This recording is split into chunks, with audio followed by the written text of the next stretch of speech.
좋은 아침입니다. 주 은혜임을 함께 찬송하시면서 3월 13일 월요일 새벽 예배를 우리 하나님께 드리겠습니다. 주 은혜임을 함께 찬송하겠습니다. 주 나의 모습 보네, 상한 나의 맘 보시네. 주 나의 눈물 안에 홀로 울던 맘 아시네. 주 사랑 내게 있네. 주 사랑 내게 있네. 그 사랑이 날 채우네. 주 은혜 내게 있네.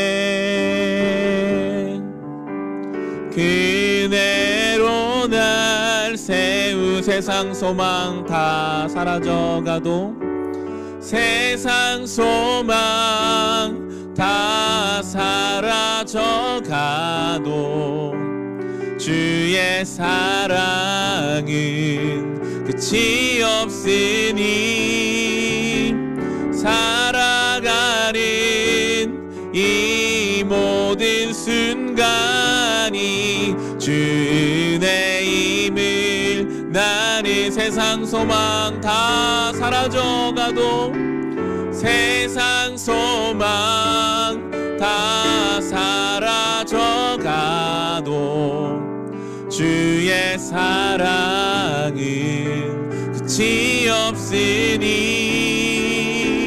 살아가는 이 모든 순간이 주 은혜임을 나는 믿네. 세상 소망. 이 시간 한 주간의 삶을 위해 기도합시다. 주일 예배 가운데 우리가 결단한 내용들을 가지고 다시 주신 새로운 한 주를 살게 하옵소서. 이번 한 주간 동안 계획하는 일들이 있습니다. 결정해야 하는 자리도 있고 감당해야 하는 시간들이 있습니다. 주님, 우리를 도우셔서 모든 자리와 시간마다 내 뜻이 아니라 아버지의 뜻이 우리 삶 속에서 이루어져 가게 하옵소서. 우리 같이 한 주간의 삶을 맡기며 기도하겠습니다. 하나님, 감사합니다. 한 주간의 삶을 다시 시작합니다. 어제 주일 예배 하나님 앞 결단했던 것을 기억하며 한 주간의 삶을 살아가게 하옵소서. 때로는 결정해야 할 자리가 있습니다. 주님, 옳은 결정을 내릴 수 있도록 우리에게 지혜와 분별력을 주옵소서. 감당해야 하는 삶의 시간들이 있습니다. 성실하게 잘 감당할 수 있는 마음을 주시고, 우리의 부족한 실력을 주님 메꾸어 주시며, 최선을 다해 감당하려고 할 때 주님께서 우리를 도와주시옵소서. 아프고 병든 자들을 위로하시고, 삶에 지치고 어려움 중에 하나님 능력을 허락하여 주시옵소서. 예수님의 이름으로 기도합니다. 아멘. 오늘 우리에게 주신 하나님의 말씀은 사무엘상 22장 1절부터 10절까지 말씀입니다. 사무엘상 22장 1절부터 10절까지 말씀입니다. 사무엘상 22장 1에서 10절 주신 말씀 읽겠습니다. 다윗은 거기에서 떠나 아둘람 굴 속으로 몸을 피하였다. 그러자 형들과 온 집안이 그 소식을 듣고 그곳으로 내려가 그에게 이르렀다. 그들뿐만 아니라 압제를 받는 사람들과 빚에 시달리는 사람들과 원통하고 억울한 일을 당한 사람들도 모두 다윗의 주변으로 몰려들었다. 이렇게 해서 다윗은 그들의 우두머리가 되었는데 400여 명이나 되는 사람들이 그를 따랐다. 다윗은 거기에서 모압의 미스바로 가서 모압 왕에게 간청하였다. 내가 해야 할 일이 무엇인가를 하나님이 나에게 알려주실 때까지 나의 부모가 이곳으로 들어와 임금님과 함께 머물도록 허락하여 주시기 바랍니다. 그리하여 다윗은 자기의 부모를 모압 왕에게 부탁하였다. 다윗이 산성에 머물러 있는 동안에 다윗의 부모는 모압 왕과 함께 살았다. 그때 갓이라는 예언자가 다윗에게 그 산성에 머물러 있지 말고 어서 유다 땅으로 들어가라고 재촉하였다. 그래서 다윗은 그곳을 떠나 헤렛 숲속으로 들어갔다. 하루는 사울이 기브와 산 등성이의 에셀 나무 아래에서 창을 들고 앉아 있었다. 그의 신하들은 모두 그의 곁에 둘러서 있었다. 거기에서 사울은 다윗이 부하들을 거느리고 나타났다는 말을 들었다. 사울이 둘러서 있는 신하들에게 호통을 쳤다. 이 베냐민 사람들아, 똑똑히 들어라. 이새의 아들이 너희 모두에게 밭과 포도원을 나누어 주고 너희를 모두 1000부장이나 100부장으로 삼을 줄 아느냐? 그래서 너희가 모두 나를 뒤엎으려고 음모를 꾸몄더냐? 내 아들이 이새의 아들과 맹약하였을 때에도 그것을 나에게 귀뜸해 준 자가 하나도 없었다. 또 내 아들이 오늘 나의 신하 하나를 부추겨서 나를 죽이려고 매복시켰는데도 너희들 가운데는 나를 염려하여 그것을 나에게 미리 귀뜸해 준 자가 하나도 없었다. 바로 그때에 사울의 신하들 가운데 끼어있던 에돔 사람 도액이 나서서 보고하였다. 제가 이새의 아들을 보았습니다. 그가 노브로 와서 아히두베 아들 아히멜렉과 만날 때였습니다. 그때 아히멜렉이 다윗이 해야 할 일을 주님께 여쭈어보고 나서 그에게 먹을 것도 주고 블레셋 사람 골리앗의 칼도 주었습니다. 아멘. 오늘 본문에서 다윗은 계속 떠도는 여정 중에 도망자의 삶을 살고 있습니다. 이제 그 장소가 아둘람이라는 굴에 다윗이 몸을 피하였고 그의 피한 은신처로 그의 형제들과 그리고 압제받고 빚을 지고 온전치 못한 사람들이 아둘람 굴에서 공동체를 형성합니다. 오늘 본문의 1절과 2절 말씀입니다. 다윗은 거기에서 떠나 아둘람 굴 속으로 몸을 피하였다. 그러자 형들과 온 집안이 그 소식을 듣고 그곳으로 내려가 그에게 이르렀다. 그들뿐만 아니라 압제를 받는 사람들과 빚에 시달리는 사람들과 원통하고 억울한 일을 당한 사람들도 모두 다윗의 주변으로 몰려들었다. 이렇게 해서 다윗은 그들의 우두머리가 되었는데 400여 명이나 되는 사람들이 그를 따랐다. 다윗은 바로 앞에 21장에서 사울을 피해 블레셋에 투항했다가 거기서도 그가 위험에 처할 자리가 놓이자 침을 막 흘리면서 미친 사람인 척을 하면서 도망 나오고 나서 자리를 잡은 곳이 바로 이 아둘람이라는 굴 속이었습니다. 동굴, 깜깜하고 뭔가 정상적인 거처는 아니잖아요.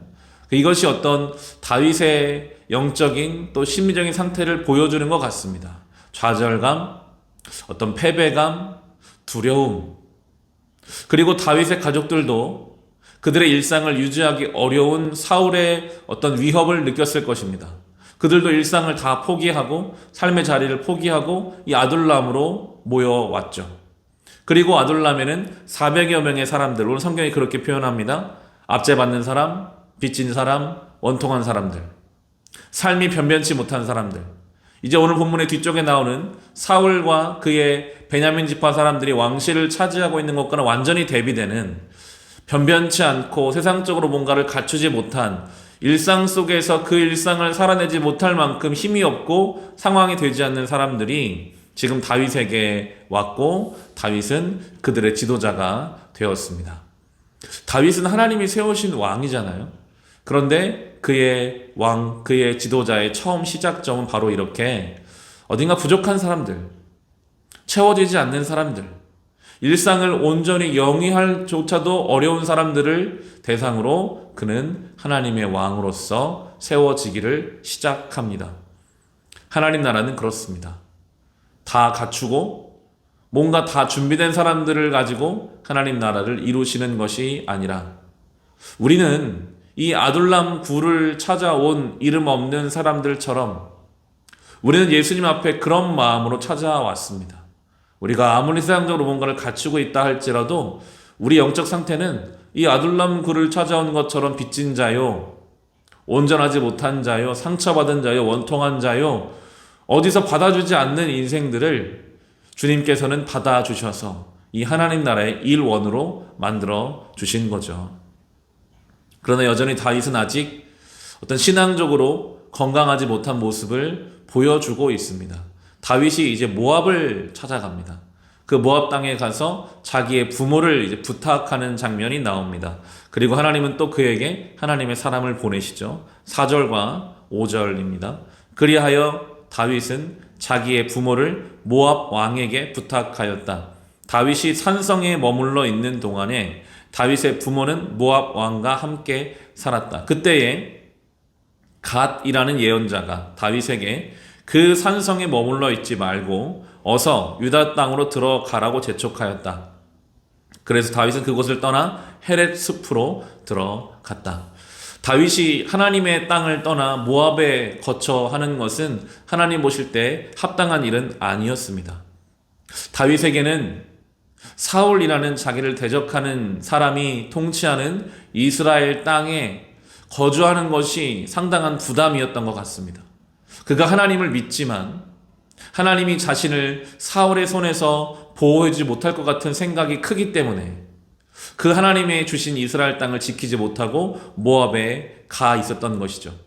자기가 그냥 호롤 단신이면 뭔가 해보겠지만 자기가 책임져야 할 가족들, 자기가 책임져야 할 이 400여 명의 공동체를 데리고 또 그 땅을 살아가는 것은 또 그에게 또 다른 문제였습니다. 그는 믿음으로 서지 못했고 모압에 가서 의탁했던 것이죠. 다윗은 그런 사람입니다. 그가 완벽한 사람도 아니고 늘 한결같은 믿음을 지켜내는 사람도 아닙니다. 우리와 같은 성정의 사람이죠.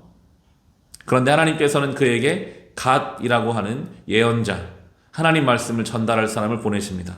그리고 말씀하시죠. 머물러 있지 마라. 거기 머물러 있지 마라. 모압 땅에 있지 마라.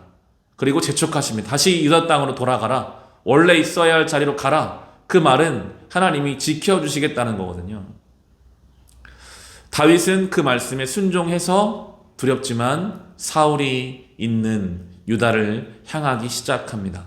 이 사무엘상을 묵상하면서 종종 보게 되는 하나님이 다윗을 인도해 주시는 것과 그리고 그 하나님의 인도하심을 다윗이 잘 순종함으로 하나님의 인도하심과 다윗의 순종이 기가 막힌 하모니를 이루어서 하나님의 역사를 이루는 내용들을 우리는 자주 볼 수 있습니다. 다윗에게는 부담될 수 있는 순종의 내용이거든요. 사울이 언제 쳐들어올지 모르는 유다 땅으로 돌아간다. 하지만 그는 하나님 말씀에 순종했습니다. 하나님이 가라 하시면, 하나님이 움직이라 하시면 그 말씀에 따라 움직였습니다. 이게 다윗의 힘입니다.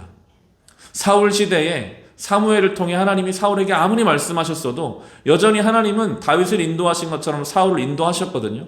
그런데 그 인도하심에 순종하지 않은 것은 사울이었습니다. 그의 삶은 점점 피폐해져 갔죠. 오늘도 주님께서는 우리에게 뭔가를 말씀하십니다. 갓 예언자를 보내신 것처럼 우리의 성경 말씀을 통해 뭔가를 말씀하세요. 그런데 하나님은 우리를 그렇게 인도하시는데 때로 우리가 여러 가지 핑계와 이유들로 순종하지 못함으로써 우리가 다윗의 길을 가지 못하고 사울의 길을 가기도 하는 것입니다.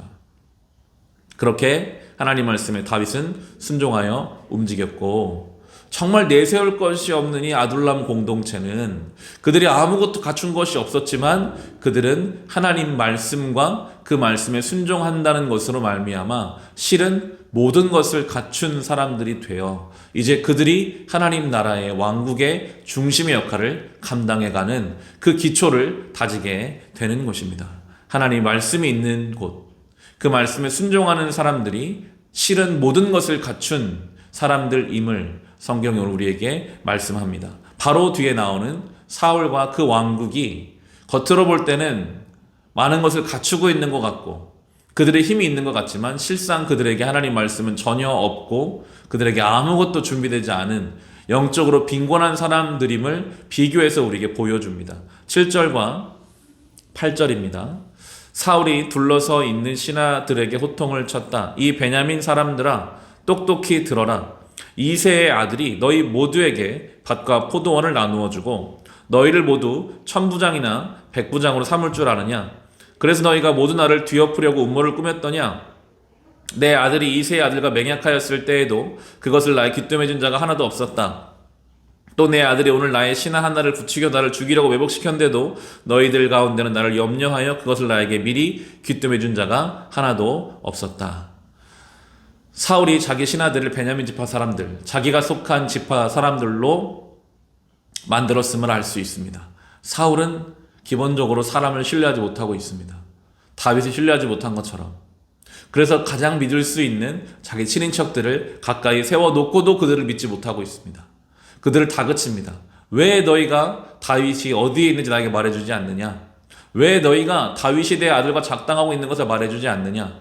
사울이 유일하게 지금 의지하는 것은 사람들로부터 나오는 정보, 사람들의 이야기였습니다. 다윗이 하나님 말씀을 순종하여 믿음의 길을 걷는 것과 완전히 다르게 지금 사울은 철저히 사람들의 이야기, 사람들이 주는 정보, 사람들의 어떤 흐름을 붙잡고 살아가려고 하고 있습니다. 그가 왕궁에 있지만 그는 늘 두렵습니다. 그가 아무런 위협이 없는 것 같지만 그는 항상 불안합니다. 하나님 말씀이 없는 인생, 사람의 이야기를 따라가려는 사람 말을 믿기가 어렵거든요. 참 이중적이죠. 사람을 믿지 못해서 베냐민 지파만 자기 주변에 두고 나서도 또 사람들의 이야기를 듣고 싶어하는, 이것이 복음이 없는 세상의 모양입니다. 오늘 말씀을 묵상하면서 계속된 이 사무엘상의 두 가지 구조, 다윗과 사울의 비교를 봅니다. 다윗은 아무것도 갖추지 못한, 그의 믿음도 때로는 신실하지 못해서 모압 땅에도 기웃거리고, 그를 함께하는 사람들은 다 아둘람 공동체 사람들은 변변치 못한 사람들이었지만 그들에게 하나님 말씀이 허락됐고 그 말씀에 순종함으로 그는 다윗 왕으로 세워져 갑니다. 반대로 사울은 왕궁에 있습니다. 그에게 많은 사람들이 있고 군사력이 있는 것 같으나 그에게 하나님 말씀은 없고 사람들의 이야기에 귀를 기울이려고 하지만 사람을 신뢰하지 못하는, 그래서 늘 불안하고 두렵고 어려운, 점점점 무너져가는 사울의 모습을 봅니다. 오늘 말씀 묵상하며 다윗에게 갓 예언자를 보내어 하나님이 거기 머무르지 말고 움직여라 하신 것처럼 오늘 우리에게 주시는 말씀이 무엇인지를 생각해 봅시다. 우리 교회에게 사무엘상 말씀을 3월 한 달 동안 묵상하게 하신 분명한 이유가 있는 줄 믿습니다. 이 말씀 묵상하면서 우리 안에 사울의 모습들은 점점 제거해져 나아가게 되고 우리 안에 다윗과 같은 순전한 모습이 채워져 갈 수 있기를 주님의 이름으로 축원합니다. 오늘 주신 말씀을 가지고 우리 같이 기도하실 때, 주님, 다윗에게 갓 예언자를 보내주신 것처럼 오늘 우리에게도 말씀하여 주옵소서. 그 말씀을 듣고 우리 안에 사울의 모습은 줄어져 가고 다윗으로, 하나님 나라의 일꾼으로 준비되게 하옵소서. 우리 같이 기도하겠습니다. 하나님 감사합니다. 하나님의 사람들에게 하나님께서는 말씀하십니다. 그 말씀을 듣고 순종할 수 있기를 간절히 소원합니다. 하나님은 사울도 인도하셨지만 사울은 하나님의 인도하심에 순종하지 못했고 결국 하나님 말씀이 들려지지 않고 사람의 목소리만, 사람들로부터만 정보를 얻으려 하는 안타까운 인생을 살았습니다. 주님, 때로 그것이 나의 모습입니다. 오늘도 겸손히 하나님 말씀에 귀를 기울이게 하소서. 아둘람 공동체처럼 아무것도 없는 것 같으나 실은 우리에게 이미 예수 그리스도를 생명의 말씀이 허락됐고 우리가 그 말씀을 듣고 순종하는 것을 우리는 모든 것을 갖춘 인생인 줄을 믿습니다. 아버지, 우리가 어떤 환경과 상황이 아니라 허락된 말씀에 순종함으로 하나님 나라의 귀한 일꾼으로 세워져 가게 하옵소서. 이 땅에 두렵거나 염려할 것이 아니라 기뻐 감사하며 넉넉히 세상 일을 감당하는 우리 모두가 되게 하여 주옵소서. 감사합니다. 주님, 이 말씀 가지고 다시 주어진 하루를 살아가게 하옵소서. 예수님의 이름으로 기도합니다. 아멘.